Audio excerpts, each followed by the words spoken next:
আগের তো কিছুক্ষণ তোমরা শুনেই নিলে বন্ধুরা, আবার এই যে পুজোর অংশটুকু তোমাদের কাছে তুলে ধরলাম।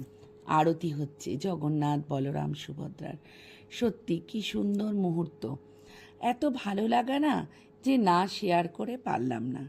দেখো নানা রকম ভোগ সজ্জা, তাদের দৈহিক সজ্জার মানে হচ্ছে তাদেরকে কত রকমের মালা ফুল চন্দনে সাজানো হয়েছে। এগুলো কি কম কথা?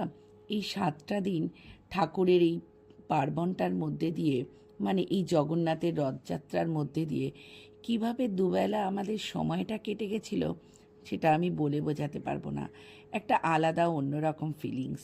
তার সাথে সাথে সব বন্ধুরা বোনেদের সাথে ছোট বড় সবাই মিলে ছবি তোলা, খুব ভালো লাগার যা শেয়ার করলাম।